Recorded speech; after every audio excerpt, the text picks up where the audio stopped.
The landscape in sports journalism, Stugotz, has changed plenty in our lifetime. There are some places that I don't even recognize where it is that I began doing this. But I will say I should stop for a moment here to celebrate the career of Peter King, who has announced his retirement. I don't know if we're going to even make anyone like that anymore. The lifetime print journalist in football who has so many relationships, so much credibility, inherited the mantle from Paul Zimmerman. What is it? Dr. Z. Dr. Z was Paul. His first. I only know him as Dr. Z. I'm not even certain he was a doctor. I put a question mark at the end of Zimmerman because I wasn't sure his first name is Paul because I call him Dr. Zimmerman. But Peter King took what Zimmerman was doing and perfected it, and leaves a legacy of print journalism being respected by people in football because he did his job well, he did his job fair, he cultivated relationships, and he did it for 30 or 40 years.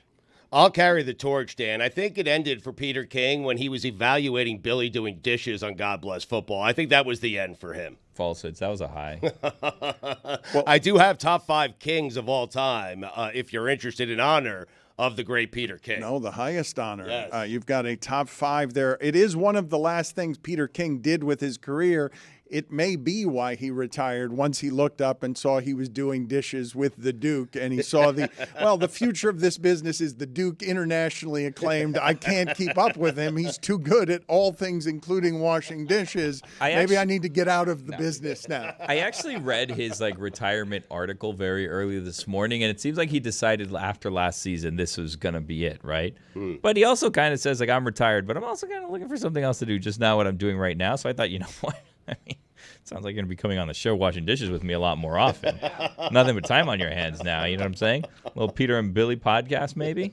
He's going to miss the things that he's been doing for 40 years. He's going to start doing, Bachelor recaps. And that would be awesome. He's going to do a Vanderpump podcast with you, Billy. God bless Bravo.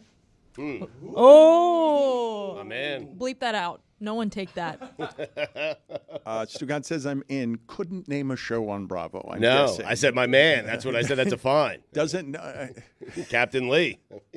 Stugotz Lehman. knows Captain Lee, the Bravo captain, former Bravo captain, because he's been a guest on Stupidity twice. And I don't know if he told you this, but I sent an email to Jimmy Johnson. You did? No, not that. It wasn't that. Very I don't nice know. of you. I don't know if he told you this. When we were in Las Vegas, and I promise fans we will not talk about Las Vegas anymore. When we were in Las Vegas, he saw Johnny Damon downstairs at the hotel and just screamed Captain Lee at him because Johnny Damon once was on Below Deck. And I don't think Captain Lee was even the captain. But he just screamed Captain Lee at Johnny Damon as he was getting in a car. That's all I had. Yeah. You're hilarious. You could just leave Johnny Damon alone. That is an option. It's not an option for me. No, Yeah. Stugotz has celebrity Tourette's. Yeah, It's just I see someone first thought, let me shout that I know that It's like a word person. association game that he plays. But from the story he told me, it worked. Johnny Damon got out of the car he was getting into to go talk to him. He did. Stugotz, if he sees someone famous. Got my guy. I've been embarrassed by him a number of different times, the way that he behaves around celebrities. It's like children behave around the animated characters at Disney. And he will just shout the first thing that comes to mind and try to have that, he's trying to find any connection point, and there's no thought involved to anything, consequences or anything. Just let me have a human connection with this person to try and convince him I'm human when I'm not. I've just got a Tourette's that shouts the first thing in my mind that I associate with that person. You should have heard when I yelled at Urban Meyer sitting at the bar at the Circa. Didn't get my guy, though. What can you tell me about your top 5 list in honor of Peter King, the legendary football sports writer? The list is so deep, Dan. There are so many great kings that for the first time ever, I have an OOOLI. How about that? Wow. It's big, Dan. Carole King's got to be on this list. Historic day. Wait a second. Oh, man. Instead of outside looking in, you've got outside looking in is what you're saying? OOOOLI. Okay, so that's an extra O. So it's Well, Carol King. 4 O's now. So what does that mean? We have 16. Do we have 20? What does this mean? We have 16 right now. For your top 5. Yes. No. Technically, there's only 5 in the top 5. Well, there's 5 in the top Yeah, 5, there's but there's an O-O-O-L-I, that's 1. Then an O-O-L-I, that's 5. Then an O-L-I, that's another 5. Then the top 5. You get it. I'm looking up this Dr. Z. I don't know if Dr. Z was actually a doctor, but was married to a doctor. He was not a doctor. Well, that has to cause, marital strife, you would think, right? If you're married to a doctor and you're running around parading yourself as a doctor and you're not, but your spouse is a doctor, you'd be like, no, you're not a doctor. I'm a doctor. Now you're going to tell me Dr. Jack wasn't a doctor. Or Dr. Seuss. He was a doctor, right? Billie Jean King's got to be top 5, right? Oh, wow. Hold on. O-O-O-O-O-L-I. O-O-O-O-O-L-I. Billie Jean King. How many O's are there? We're up to 17. They're not 17 O's. There are 17 Kings. How many O's are there? That was 5, and then Carol King is 4, and then we get to O-O-O-L-I. You corrected me when I said O-O-O-L-I, and you said you had an O-O-O-O-L-I, and you made it up. There were not. I left out Joe Exotic, the Tiger King. O-O-O-O-O-O-O-L-I. How about him and Machine Gun Kelly, huh? That was a bit of an upset. What happened? Was it? Yeah, I mean, I could see them together. King Charles is definitely not on the list, right? No. put it on the poll, please, Juju, at Le Batard Show. Can you see Exotic Joe and Machine Gun Kelly hooking up? Joe Exotic, that's a Joe fun. Exotic, Yes. excuse me. Thank you. Different guy. Yeah. I don't know who the other guy is, but Stugotz, are you ready? I am, yeah. Go ahead. O-O-O-L-I. Now, why are you doing it this way? I don't know. King James. I feel like he's about to do an O'Reilly Auto Parts jingle. O-O-L-I. He doesn't know. He's putting O-O-L-I. he's putting a question mark between the L and the I. Also, it's I don't the know. L. It's The the emphasis emphasis on on the the L L is is odd. the weird part. O-O-L-I. Looking in. Richard Petty. The king. The Lion King. Elvis. King. The King. Pete Rose. The Hit King. King Kong. O-L-I. Oh, that was all just O-O-L-I. Correct. Yeah, that's And then Yeah. the first one was O-O-O-L-I. Right, yes. Got it. Okay. So this is O-O-L-I? O-L-I. Oh, got it. King Rice. Point guard, North Carolina. Remember him, Dan? Ahead of Elvis. Well, yeah, it's And my Billie list. Jean King. Yeah, my list. Vlade Divac. Burger King. The Lion King. You already did that You did one. that already. Oh, repeat. Carol King. Go sit in the penalty box. Carol Go on. King. We'll get Marcel back to it. Dion. Go sit in the I penalty need box. to know if The Kevin Lion King, James too. is on this list. The King of Queens. Sequel. You said everyone loves sequels. Go I sit in mean, the penalty box. all right. Just get out of here. Don King. You can't. Hakuna Matata. Dan. I don't know how his lists keep getting lazier. Like, it's not possible. Just leave, please. Okay. You don't want number 5? No, thank you. Just Yul leave. Brenner. Thank you.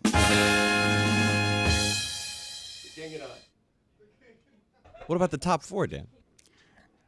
Can you guys get for me, please, the sound from Bob Costas on CNN? Sharp pivot. You sure you don't want the top 4? I don't want somebody whose list is so sloppy that he can't be bothered to remember that he just said The Lion King 5 kings ago. There were 2 of them, though, in fairness. Yeah, there's 2 Actually, You lines. meant, there was the another live half. action. Yeah, or the Broadway play, Yeah. yeah. Different, yeah. Bunch of options. You know? And Muñequito. Thank you, Tony. There was that one starring Timon and Pumbaa only. Ooh. Didn't they have a show? Lion King 1.5, I think. Oh, yeah. We're not going to make any more Peter Kings, right? Like, that's not even going to be an avenue that anyone has as a career anymore. The idea that you can write about the sport for 45 years. I think you could just narrow it down to people working in sports media for 45 years. Like, it's just, as more and more of these companies continue to disappear. It's like, where would you even do that?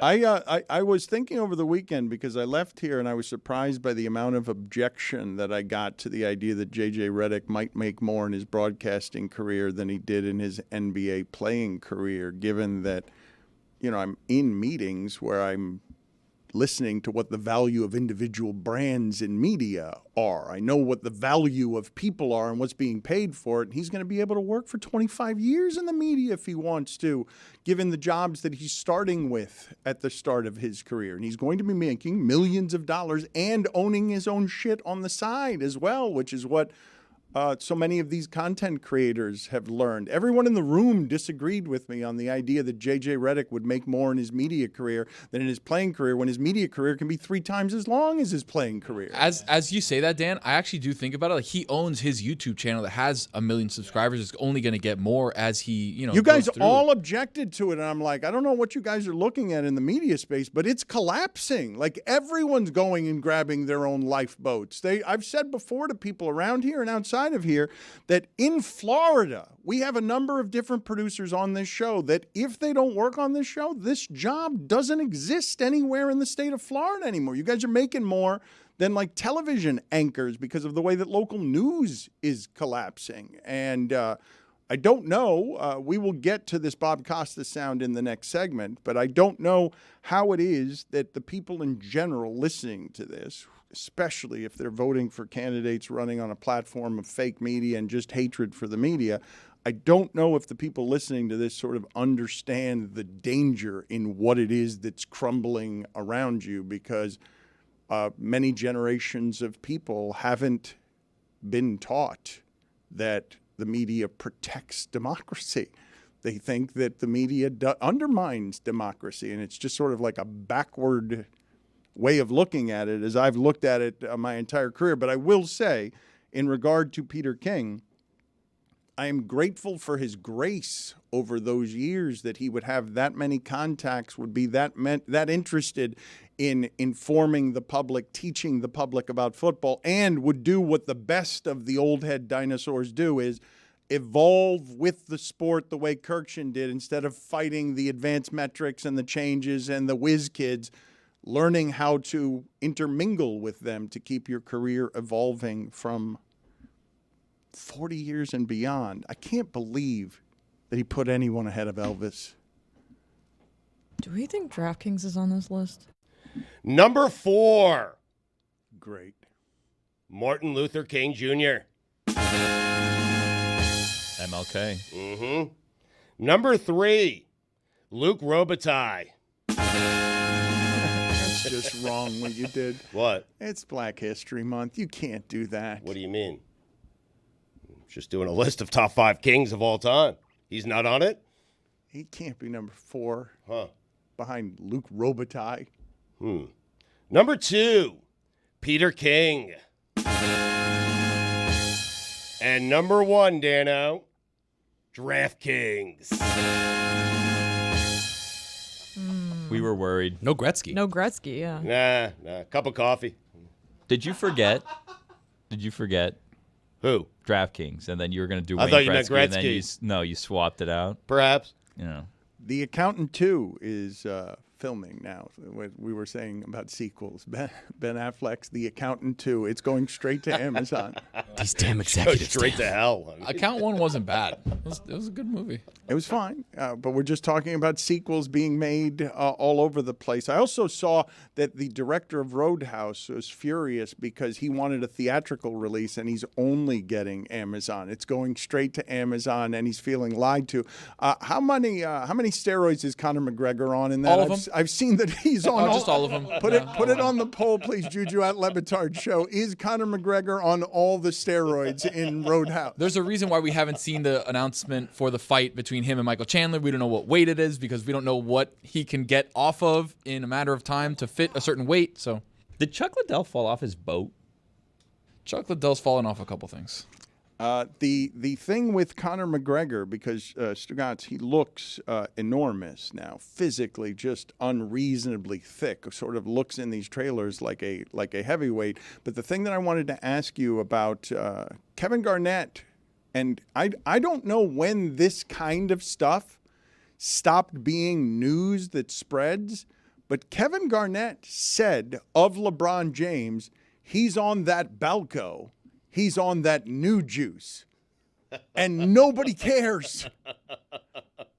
Dan, Chael says he has the same guy, and nobody listens to Chael. But it's just strange. It's a strange thing for Kevin Garnett. Like, that's not a nobody that's saying that.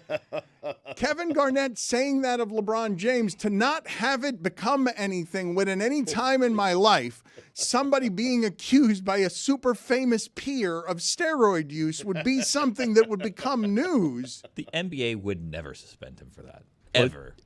Ever. Yep. It's so different than baseball where, like, every week you see a new Barry Bonds stat. Like, oh, he walked more times than he fouled pitches off in his whole career, and yet he's not in the Hall of Fame. And LeBron were like, yeah, he's doing steroids. It's fine. Who cares? Has he ever been tested? Ever? Yeah, I'm sure he's been I tested. mean, Sure? but that's one of You those sure, things. Dan? You sure you've been tested? Right. Oh, wink and a nod. Okay, Yeah. Right. You passed. Fake Yeah, penis that guy here, that's fake in pee Milwaukee there, puts you the know. pee in like a crate downstairs or whatever. Ryan Braun Walks it situation. away. Exactly right. You know. In the meantime, Ryan Braun. Jimmy Garoppolo just like, oh, by the way, suspended steroids. And you're like, what? Is he using it wasn't right? steroids. It wasn't No, steroids. What was it? It was something else that got him 2 games You prescribed. can recklessly medicine. speculate, but I don't know. Well, I mean, what it got him was 2-game suspension, and now there's more money for the Raiders to sign Austin Eckler. That is correct. After the new The agent? What is this? Are you God bless reporting football. something? I'm I just mean, saying. I mean, if you connect the dots, The new Peter King, ladies Tom and gentlemen. Teleco's over there now. He's the guy that brought him into. Yeah, I'm just saying he lives there. He moved out of L.A. Now he's living over in Las Vegas. He hasn't told me anything, but I mean, it doesn't take an astronomer to connect these dots. Let's get that Bob Costas sound, please, Stugotz, because I found myself bothered by the reaction to Bob Costas over the course of the weekend because he went on CNN and he did this in response to the question, why isn't Joe Biden running a full campaign? Others that I've quoted from, you come at this from a position of not wanting to see Trump get elected. You should state that at the outset. True? Yes, absolutely. He is by far the most disgraceful figure in modern presidential history. He's only become more disgraceful since 2016 and since 2020.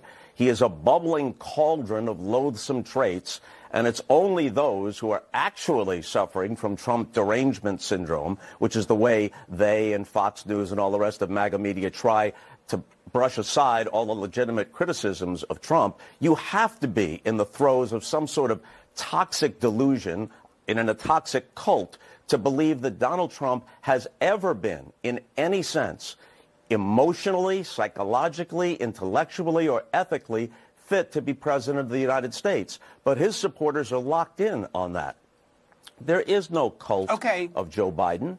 Just let me finish this thought, Michael. Even if he had not run explicitly with the pledge that he would be a one-term president, even if halfway through this term he had said, look, I've done my job, I have some policy successes, I'll continue to do my job, and now the Democrats can get, as I said before, some people up in the bullpen and sort through it. He had a chance to be seen as a statesman and a patriot. Now his legacy is likely to be that of a man whose hubris prevented him from seizing the moment in an appropriate way, and at best, he can squeak by Trump, that's at best, or he could lose to Trump and subject the nation to 4 more years of this kind of ongoing insanity, or if he squeaks by, it's very likely that he cannot complete his second term. He'd be 86 at the end of it. He was, I thought, very good on saying, how is this the best we can do, these two candidates? He was not exactly pro-Biden in everything that he said. We're just playing to you a clip there. But the response to him was consistent, and I've certainly gotten used to it, Stugotz. This particular dismissal, who is Bob Costas, shows such a disregard for history, for perspective, for knowledge, and you're only interested in dismissing someone if you're claiming that person is irrelevant when he's only one of the best people in the history of television. As a dismissal, it is so ignorant and lazy that it renders invalid almost any criticism you have after that if your starting point is who the hell is Bob Costas? Yeah, but on that platform, I think a lot of people are saying, who the hell is Bob Costas? Like, they just don't want to hear from Costas on that platform. They want to hear him talk about the Hall of Fame and whether Bond should be in or not. It's like Emeril Lagasse coming down and breaking down the Heat game. Who cares? Right. Because he's one of the best people I don't think it's quite like in the that. history of television. Bam! And the way that he puts together thoughts is unusual in the history of televised speech. He is very clean about how he delivers thoughts. He's not saying anything there that other people haven't said. He's saying it better. Well, he's saying whatever it is that he's saying, and he's entitled to his opinion. I just think people aren't interested in Bob Costas' opinion on who should be the next president of the United States. Well, CNN is. They're asking him. Well, I understand he's that. a guest on CNN. But, Dan, you're right. He wasn't pro-Biden, but it's so anti-Trump that it comes off as pro-Biden. Who It cares? just does. I don't care. Right. You know who needs to get the ball more? Bam! You're onto something here. think so. And a jumper by? I do think, Dan, people of a certain age group probably don't know who Bob Costas is. Like, I only am familiar with him because of stuff he did 10 years ago, because he's been on HBO the last 10-ish years, right? 5-ish years. And if you're not watching that kind of content, like, yeah, he hasn't been doing Sunday Night Football. He hasn't been doing the Olympics. Like, you might not be aware of who he is. I also see this in direction of Bill Maher all the time, and it just ignores certain things. Like, there are certain resumes you just can't come after. You can disagree with anyone out there saying whatever it is that they're saying that you disagree with, but to dismiss a who is Bob Costas or who is Bill Maher when anyone doing it doesn't have the credentials that those people have at anything, at being excellent at anything, it's dismissive in a way that just shows a lack of knowledge on the subject matter, if that's your starting point. I don't think that's true. Like, I've pretty much ignored Bill Maher's existence my entire life, and it's been pretty easy to do so because no one in my circle talks about Bill Maher. No, but when I'm saying when someone says, who is Bill Maher, as if he hasn't been doing groundbreaking television since 1995, It ignores the resume. You don't have to listen or consume what it is those people are saying, but ignoring their resume and dismissing their resume just because you don't know what their resume is sort of undercuts whatever the criticism is after that. I agree with you on the principle of dismissing the resume, but I think there is difficulty in putting Bill Maher and Bob Costas in the same conversation, in that Bob Costas seems to stem from like a journalism background, and his whole premise is coming at you just with facts and being able to put it as eloquently as possible. Well, Bill Maher is coming at you from sort of a comedic lens, and over the last several years, his biases have sort of shown, where Costas is coming in here and doing, as you mentioned, he's not necessarily propping up Joe Biden as much as he's saying the obvious about Donald Trump and his lack of qualification. So, yes, the dismissal of who is this person is problematic, and it just sort of goes to our media literacy in general. But if it's a question of, I don't know who this person is, that's one thing. But to describe a person that's irrelevant with that kind of resume, I'm asking you, Stugotz, what the bleep does the resume have to be for you to be impressed by it if that's not a resume you're impressed by? Yeah, but the resume doesn't include political commenter. Like, he's out of his lane. This is not, if Costas was doing this on MLB Network, talking about who should be in the Hall of Fame, who shouldn't be in the Hall of Fame, and then someone afterward said, well, who is Bob Costas? Because they disagree with him, then I'd understand it, right? In this vein, I kind of do understand why people are saying, who the hell is Bob Costas? He's talking politics. No one wants to hear from Costas on that. He's always talked politics, I though. know. Like, he got in trouble for talking politics years ago, right, on his platform, which was a sports platform. He did a gun essay on Sunday Night Football. I know, but you're feeling like the resume deserves some modicum of respect. It does. No. No, it does on the MLB Network. No. It does it on CNN when you're giving political views. Stugotz, excellence is excellence in your field, and anyone criticizing Bob Costas' resume does not have one as good. But no one genuinely cares what his resume is. If you like what he's saying, you agree with him, and if you don't like, you're going to be like, who the hell is this guy? Like, it's the nature of reacting to politics. If you like what you hear, it's great, and it's funny, and you're going to share, and if you don't, you're going to hit on whoever said it. Who scored the fewest points in the All-Star game? Bam!